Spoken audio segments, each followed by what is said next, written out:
Morning students, हमने previous class के अंदर स्ट्रक्चरल आइसोमेरिज्म के बारे में पढ़ा था। ठीक है, उसके जो पार्ट्स थे वो हमने कंप्लीट कर लिए थे, लेकिन हमारे दो पार्ट और बचे हुए हैं। एक्चुअली में वो कंप्लीट नहीं हुए हैं। ठीक है, वो मैंने लिखे नहीं थे। दो पार्ट जो हैं, मेटामेरिज्म एंड टोटोमेरिज्म, इनको देखते हैं। ठीक है, ये कुछ स्पेशल टाइप हैं आइसोमेरिज्म के। टोटोमेरिज्म जो है वो एक स्पेशल टाइप है, मेटामेरिज्म तो नहीं है। इसके बाद हम स्टीरियो आइसोमेरिज्म जो है उसको डिस्कस करेंगे। अगर हम बात करें मेटामेरिज्म की, ठीक है, स्ट्रक्चरल आइसोमेरिज्म का ये टाइप है। ठीक है, 5 हमने देखे थे, तो 6 टाइप ये है। क्या होगा इसके अंदर? Molecular formula is same, molecular formula is same, but the number of carbon atoms around the number of carbon atoms around the functional group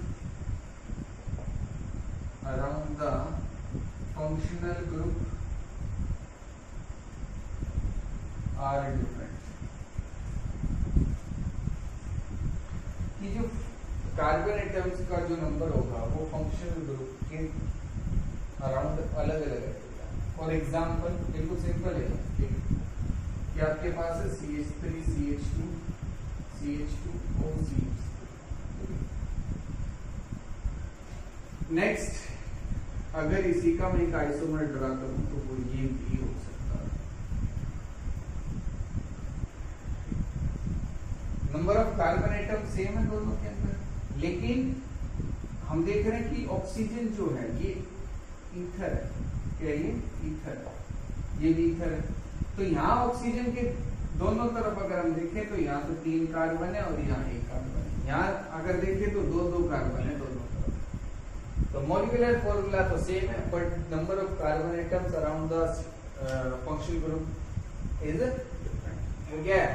अलग अलग है, डिफरेंट है। ठीक है, तो ये क्या हमारे पास मेटामेरिज्म। एक और देख लेते हैं कि अगर आपके पास है CH3 CH2 CH2 C double bond O CH3, तो एक हम ये भी स्ट्रक्चर बना सकते हैं, CH3 CH2 C double bond O CH2 CH3। ये भी हो सकता है कि आपके पास है CH3 CH2 C double bond O। या चलो ये हमारे पास है। ये पोजिशनल आइसोमेरिज्म का भी एग्जांपल हो सकता है और मेटामेरिज्म का।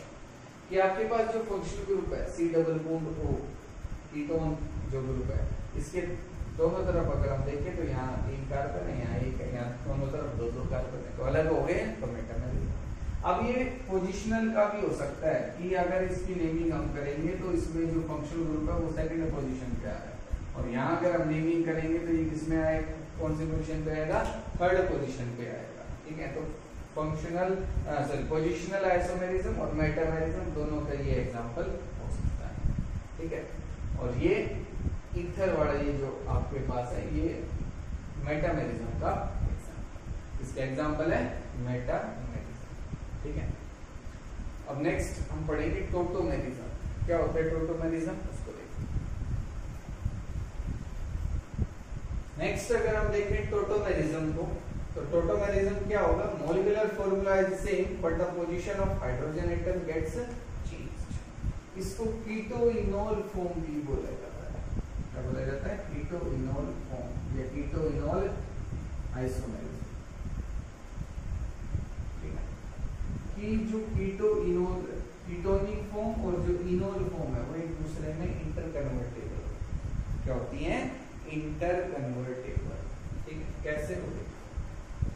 फॉर एग्जाम्पल, आपके पास है CH3 C double bond O। कीटो का मतलब इसमें वैसे कार्बोनाइल जो कार्बन है उसको हम ले सकते हैं, कार्बोनाइल कार्बन जो नहीं कीटोन। ठीक है, ये भी ऐसा भी आपके पास एग्जांपल हो सकता है, एल्डिहाइड वाला भी। ठीक है, कीटोन वाला भी हम ले सकते हैं, कोई स्मॉल, दोनों में ये आइसोमेरिज्म शो हो सकता है। इसको कीटोइनोल आइसोमेरिज्म भी बोला जाता है। ठीक है, इसको मैं कुछ इस तरीके से भी लिख सकता हूँ, ठीक है। इसकी जो 3 हाइड्रोजन थे उसमें से 2 तो इधर दिखा दिए, एक इधर दिखा दिए। अब होगा क्या इसके अंदर, ये जो डबल बॉन्ड है इसके इलेक्ट्रॉन यहाँ शिफ्ट होंगे, ठीक है, और ये जो इलेक्ट्रॉन है वो यहाँ शिफ्ट होंगे। जब ऐसा होगा तो आपके पास एक फॉर्म आएगी CH2 double bond COH and H, और ये जो ऑक्सीजन है ये किसको कैप्चर कर लेगा, इस हाइड्रोजन को। इस पे नेगेटिव चार्ज जाएगा, और जब ये इलेक्ट्रॉन से आ जाएंगे तो हाइड्रोजन पे पॉजिटिव चार्ज ये इसके साथ जुड़ जाएगा। तो मॉलिक्यूलर फॉर्मूला तो सेम है, बट ये फॉर्म है कीटो, हम इसको बोलते हैं, या एल्डो, ठीक है। और ये है आपके पास इनोल फॉर्म। कैसी फॉर्म है, इनोल, इन और ओल, इन और ओल, ठीक है, इनोल फॉर्म, ठीक है। तो इसमें भी हो सकता है कुछ इसी तरीके से, इसके इलेक्ट्रॉन्स जो है, एक हाइड्रोजन जो मैं यहाँ दिखा रहा हूँ ये इधर शिफ्ट होगी, और ये ऑक्सीजन किसको कैप्चर कर लेगा, हाइड्रोजन को। तो CH2 डबल बॉन्ड COH, और यहाँ क्या आएगा आपके पास, क्या आ जाएगा, CH3, और इस तरीके से हम इसमें कर सकते हैं। तो ये था हमारे पास टोटोमेरिज्म। ये आपको पता होना चाहिए। कुछ रिएक्शंस में हम देखेंगे कि हमारे पास जो प्रोडक्ट है वो ऐसा बनेगा, उसको हम कीटोनिक फॉर्म में चेंज कर लेंगे, उसको कार्बोनाइल कार्बन में चेंज कर लेंगे, तो वहां हम टोटोमेरिज्म को, ठीक है, रिएक्शंस करेंगे जब समझ में आ जाएगा, और अच्छे से जब हम उसको दोबारा से करेंगे। बस आपको ये पता होना चाहिए कि क्या है टोटोमेरिज्म, ठीक है। अब नेक्स्ट हम स्टार्ट करेंगे स्टीरियो आइसोमेरिज्म। वो क्या है उसको देखते हैं। अगर हम बात करें स्टीरियो आइसोमेरिज्म की, तो स्टीरियो आइसोमेरिज्म क्या होगा, the isomerism in which molecular formula is same but the arrangement of atoms groups in space is different। कि molecular formula तो सेम रहेगा, बट जो अरेंजमेंट है एटम्स की या मॉलिक्यूल्स की, ग्रुप्स की, वो अलग अलग रहेगी स्पेस के अंदर, ठीक है। आपको बोर्ड पे देखने में एक जैसा दिखे, हो सकता है एक जैसा दिखे, लेकिन स्पेस में जब हम अरेंजमेंट देखेंगे, जब 3 डायमेंशनल की हम बात करेंगे, तो वहां पोजीशंस अलग रहेंगी, वहां पोजीशंस क्या रहेंगी, अलग रहेंगी। अब स्टीरियो आइसोमेरिज्म के 3 पार्ट है, ठीक है, 3 टाइप है, कन्फर्मेशनल, कॉन्फिगरेशनल एंड ऑप्टिकल। तो हम 1 बाय 1 सभी को डिस्कस करेंगे। और तो फर्स्ट हम पढ़ेंगे कन्फर्मेशनल, कन्फर्मेशनल आइसोमेरिज्म, ठीक है, कन्फर्मेशनल आइसोमेरिज्म। क्या होगा conformational isomerism? The isomerism in which the molecular formula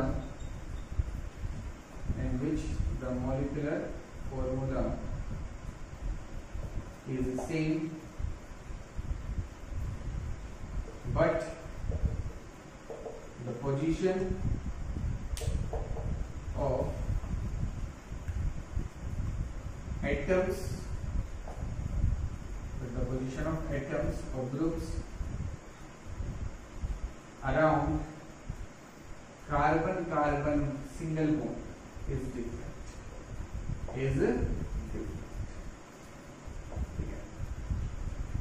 कि पोजीशन कह सकते हैं, अरेंजमेंट कह सकते हैं, क्या वर्ड यूज कर सकते हैं इसकी जगह, अरेंजमेंट। ये ज्यादा सही कि कार्बन बॉन्ड के चारों तरफ जो एटम्स होंगे या ग्रुप्स होंगे, उनकी पोजीशन क्या रहेगी, अलग रहेगी, अलग अरेंजमेंट रहेगी, ठीक है, 3 डायमेंशनल के अंदर। फॉर एग्जांपल CH3 इसको हम साहॉर्स प्रोजेक्शन से रिप्रेजेंट कर सकते हैं, कुछ इस तरीके से। साहॉर्स प्रोजेक्शन हम इसको बोलते हैं कि 2 कार्बन एटम है, फर्स्ट कार्बन एटम ये रहा, दूसरा ये रहा, इस पे 3 हाइड्रोजन है, मैंने 3 हाइड्रोजन ले लिया, दूसरे वाले पे भी 3 हाइड्रोजन है, ये 3 हाइड्रोजन। मतलब ये कुछ इस तरीके से कि हम देख रहे हैं वो इस तरीके से, ठीक है। थोड़ा हमने जो बॉन्ड है उसको टेढ़ा कर दिया जो दोनों कार्बन एटम्स के बीच, ठीक है। अब क्या है ये अरेंजमेंट कि अगर मैं आपको बताऊं, इधर से अगर हम देख रहे हैं तो ये फर्स्ट कार्बन एटम है, ये दूसरा है, दोनों पे 3-3 हाइड्रोजन है, ये हाइड्रोजन इस तरीके से अरेंज है, कि सपोज करो फर्स्ट जो कार्बन एटम है इस पे एक हाइड्रोजन ऊपर की तरफ है, दो नीचे की तरफ है, ठीक है। एक हाइड्रोजन का है ऊपर की तरफ और दो नीचे की तरफ, कुछ इस तरीके से। और जो ये पीछे वाला कार्बन है इस पे भी ऐसा ही है कि एक कार्बन तो ऊपर है और दो नीचे है। तो क्या हो रहा है कि ये हाइड्रोजन ऊपर है और ये हाइड्रोजन ऊपर है, तो एक हाइड्रोजन के पीछे दूसरा हाइड्रोजन है, यहाँ एक हाइड्रोजन है, यहाँ भी एक हाइड्रोजन है, तो यहाँ भी हाइड्रोजन एक दूसरे के पीछे है और इधर भी ऐसा ही होगा। तो ये फॉर्म है जो मैंने आपको अभी समझा दिया, इसको हम बोलते हैं इक्लिप्स्ड फॉर्म। क्या बोलते हैं? इक्लिप्स्ड फॉर्म, ठीक है। इक्लिप्स्ड फॉर्म है जिसमें जो फर्स्ट कार्बन है उस पे जो एटम्स है या मॉलिक्यूल्स है वो एग्जैक्टली एक दूसरे के आगे पीछे रहेंगे, सेकंड वाले से, ठीक है, बिल्कुल आगे पीछे रहेंगे फर्स्ट और सेकंड के। कि आगे हाइड्रोजन है तो उसके जस्ट पीछे दूसरा हाइड्रोजन होगा, या आगे कोई भी एटम है उसके पीछे दूसरा एटम मॉलिक्यूल होगा। तो ये एक्लिप्स्ड कन्फर्मेशन है या एक्लिप्स्ड फॉर्म है इसको। अब ये अरेंजमेंट चेंज कैसे हो सकती है, ठीक है, वो कुछ इस तरीके से।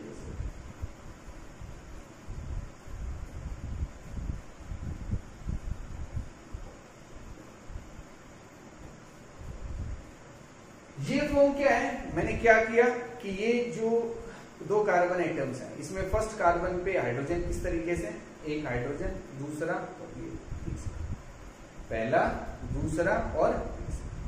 तो यहां ऊपर हाइड्रोजन एटम है एक सिंगल, ठीक है, और नीचे दो है। अब मैंने क्या किया, इस बॉन्ड को यहां से पकड़ के और इसको घुमा दिया पहले कुछ इस तरीके से। तो अब क्या हो गया, और 180 मैंने रोटेट कर दिया। कितना रोटेट कर दिया? 180। तो क्या हो गया, पीछे पहले क्या था कि एक हाइड्रोजन ऊपर था और दो नीचे थे जैसे आगे वाले थे। अब क्या हो गया कि जब मैंने रोटेट किया तो दो हाइड्रोजन तो ऊपर आ गए और एक हाइड्रोजन नीचे चला गया, और आगे क्या है, एक हाइड्रोजन ऊपर है और दो हाइड्रोजन नीचे। तो अब यहाँ तो अरेंजमेंट कुछ इस तरीके से और इसमें यूं नीचे की तरफ है, ये अरेंजमेंट हो जाएगी। इसको हम बोलते हैं स्टैगर्ड फॉर्म। क्या बोलते हैं? स्टैगर्ड फॉर्म या स्टैगर्ड कन्फर्मेशन, ठीक है, स्टैगर्ड बोला जाता है, ठीक है। ये इसमें हाइड्रोजन के पीछे कोई भी एटम नहीं होता। यहाँ भी ऐसा ही है कि ये जो हाइड्रोजन है इसके आगे कोई भी एटम नहीं है, दोनों अलग अलग है, यहाँ दूर दूर है, ठीक है। ये ज्यादा स्टेबल होती है क्योंकि इसमें तो यहाँ एटम्स के बीच में रिपल्शन होती है, यहाँ रिपल्शन नहीं होती है, इसलिए ये ज्यादा स्टेबल फॉर्म होती है, स्टैगर्ड फॉर्म, ठीक है। तो ये है कन्फर्मेशनल आइसोमेरिज्म। क्या है? कन्फर्मेशनल आइसोमेरिज्म, जिसमें हम देख रहे हैं ये साहॉर्स प्रोजेक्शन। क्या है ये? साहॉर्स प्रोजेक्शन। साहॉर्स प्रोजेक्शन मतलब मैं डिफरेंट वे से इस एटम को रिप्रेजेंट कर सकता, इस मॉलिक्यूल को रिप्रेजेंट कर सकता हूं, कुछ इस तरीके से भी कर सकते हैं, ठीक है। ये जो अरेंजमेंट है स्टैगर्ड जो फॉर्म है उसको इस तरीके से भी दिखा सकते हैं। ये न्यूमैन्स प्रोजेक्शन हम इसको बोलते हैं। क्या बोलते हैं? Newman's projection. ये आपने +1 क्लास में पढ़े होंगे, ठीक है। तो ये समझ में आ गया होगा कि हम क्या देख रहे हैं कि जो स्पेस में जो अरेंजमेंट है एटम्स की वो अलग अलग है। वो क्या है? Stereo isomerism. और ये कौन सा पार्ट है? Conformational isomerism. अब कन्फर्मेशनल आइसोमेरिज्म अल्कीन्स, मैं लिखूं alkenes and alkynes do not show conformational isomerism, ठीक है। जो अल्कीन है या अल्काइंस है वो शो नहीं करते, क्यों? क्योंकि यहाँ सिंगल बॉन्ड के थ्रू तो हम या इस सिंगल बॉन्ड को तो हम रोटेट कर सकते हैं, लेकिन जब डबल बॉन्ड हो जाएगा तो उसको हम रोटेट नहीं कर पाएंगे या उसके अंदर ये जो स्ट्रक्चर है वो चेंज नहीं हो सकता, ठीक है। अलग जो अरेंजमेंट है वो पॉसिबल नहीं हो सकती, क्यों? क्योंकि सिंगल बॉन्ड के थ्रू तो हम उसको मूव करा सकते हैं बट डबल के थ्रू नहीं होगा, ठीक है। तो और केवल अल्कीन्स में हमें देखने को मिलेगा, अल्कीन्स और अल्काइन्स में देखने को नहीं मिलेगा। अब नेक्स्ट हम पढ़ेंगे कॉन्फिगरेशनल आइसोमेरिज्म। वो क्या है उसको नेक्स्ट अगर हम बात करें कॉन्फिगरेशनल आइसोमेरिज्म की तो क्या होगा? The isomerism in which molecular formula is same but the arrangement of atoms और groups around carbon double bond carbon is different, ठीक है। हमने कार्बन बॉन्ड सिंगल कार्बन जो था उसके चारों तरफ जो हमने अरेंजमेंट देखी थी उसको हमने कन्फर्मेशनल आइसोमेरिज्म के अंदर पढ़ा था, वो कन्फर्मेशनल आइसोमर्स थे। और जब कार्बन डबल बॉन्ड कार्बन आ जाएगा तो हम कॉन्फिगरेशनल आइसोमर्स पढ़ेंगे, ठीक है, कॉन्फिगरेशनल आइसोमेरिज्म। अब कैसे अरेंजमेंट अलग हो सकती है उसको देखते हैं। For example carbon double bond carbon है और इस पे हाइड्रोजन, ठीक है, क्लोरीन, हाइड्रोजन, और एक अरेंजमेंट हो सकती है आपके पास carbon double bond carbon, hydrogen और क्लोरीन, इधर क्लोरीन और इधर। तो मैं क्या देख रहा हूं उसके अंदर कि जो सेम एटम्स है, जैसे ग्रुप्स अगर होंगे, ठीक है, वो एक ही साइड है। यहाँ जो क्लोरीन एटम्स है वो एक साइड है, इधर हाइड्रोजन एटम्स है वो भी एक साइड है। यहां मैं क्या देख रहा हूं कि हाइड्रोजन एटम्स अपोजिट हैं, क्लोरीन एटम्स भी क्या एक दूसरे के अपोजिट। तो इसको मैं बोलता हूं सिस आइसोमर। क्या बोलूंगा? Cis isomer. और इसको हम बोलेंगे ट्रांस आइसोमर। क्या बोलेंगे?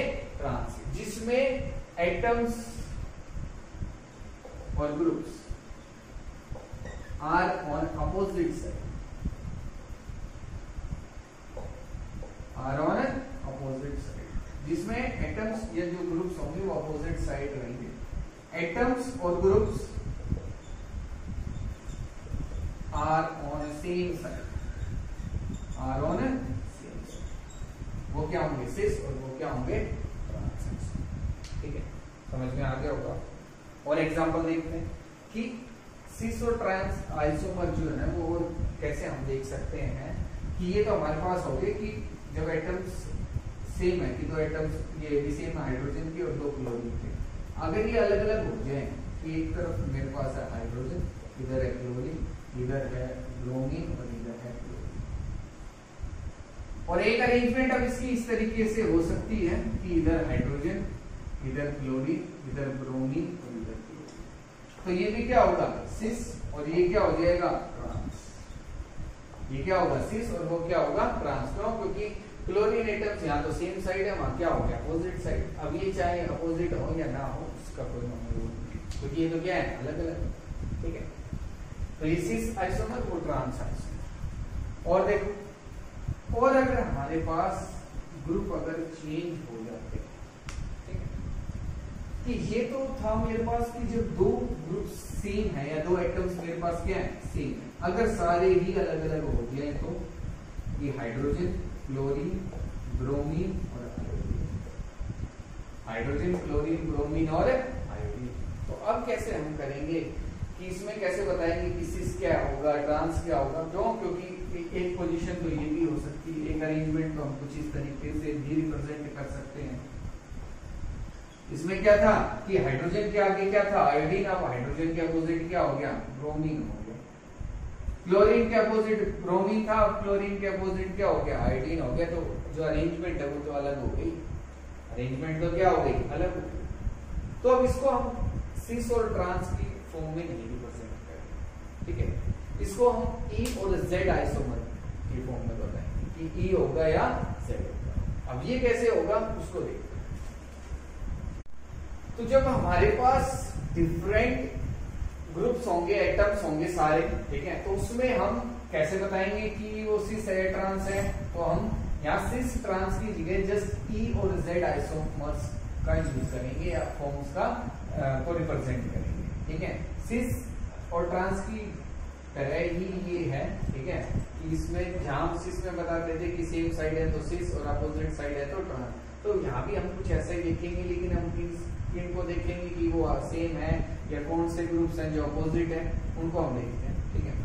तो ई जेड आइसोमर्स को हम डिस्कस करने वाले हैं। तो सबसे पहले आपको करना क्या है कि एक कार्बन एटम पे जो दो एटम्स होंगे या जो ग्रुप्स होंगे उनकी नंबरिंग करनी है। जिसका एटॉमिक नंबर ज्यादा है उसको फर्स्ट पोजीशन, जिसका एटॉमिक नंबर कम है उसको सेकंड पोजीशन, जिसका एटॉमिक नंबर ज्यादा है उसको फर्स्ट पोजीशन, जिसका एटॉमिक नंबर कम है उसको सेकंड पोजीशन, जिसका एटॉमिक नंबर ज्यादा है उसको फर्स्ट पोजीशन, जिसका एटॉमिक नंबर कम है उसको सेकंड पोजीशन, जिसका एटॉमिक नंबर ज्यादा है उसको फर्स्ट पोजीशन, जिसका एटॉमिक नंबर कम है उसको सेकंड पोजीशन। समझ में आ गया होगा। अब मैं यहाँ क्या देख रहा हूं कि जो 1 1 वाले जो ग्रुप है जिनको हमने 1 नंबर दिया वो एक साइड है, और जो जिनको मैंने और यहाँ जो सेकंड हमारे पास है, जो सेकंड जो स्ट्रक्चर है उसके अंदर क्या है कि जिनको मैंने 1 नंबर दिया वो क्या है अपोजिट साइड, और यहाँ जिनको मैंने 1 दिया वो सेम साइड है। यहाँ जो जिनको 2 दिया था वो भी सेम साइड है, और यहाँ जिनको मैंने 2 दिया था नंबरिंग में वो अपोजिट साइड। ऐसा ही हो रहा है। और जब ऐसा होगा कि आपके पास जब सेम साइड होंगे, क्या होंगे, जब आपके पास जो जिनको सेम नंबर मिला है, अगर वो सेम साइड है एटम्स या ग्रुप्स, तो उसको हम क्या बोलेंगे जेड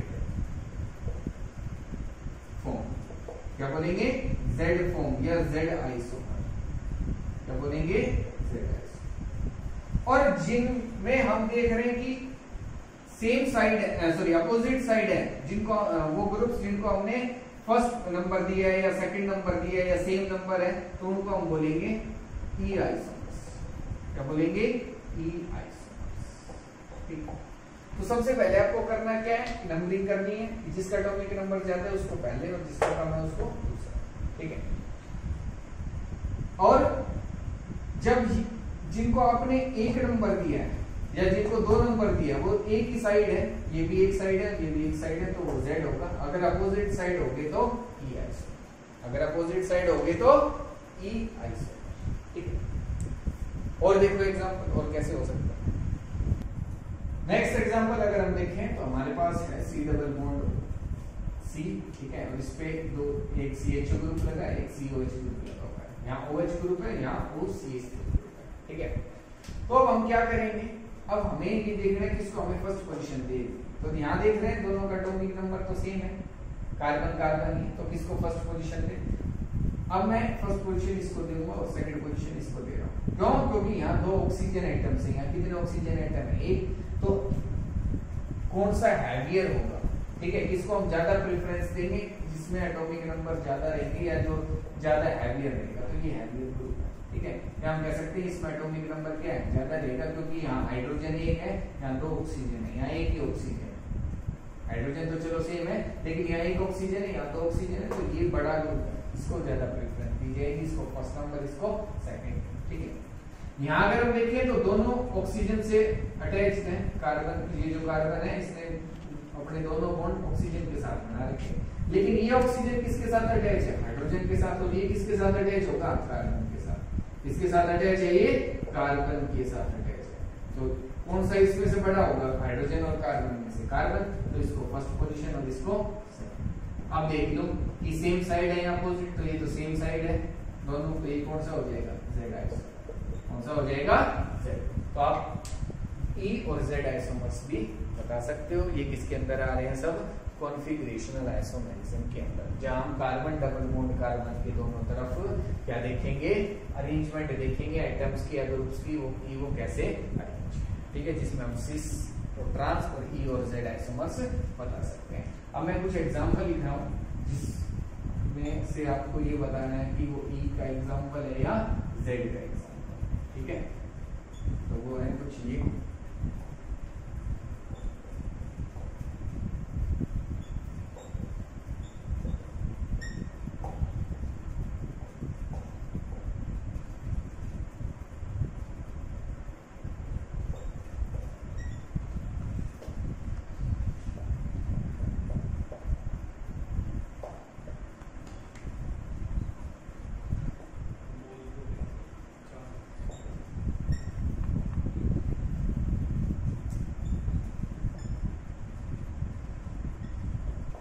ये आपके पास 3 एग्जांपल है जिसमें आपको ये बताना है कि वो ई होंगे या जेड।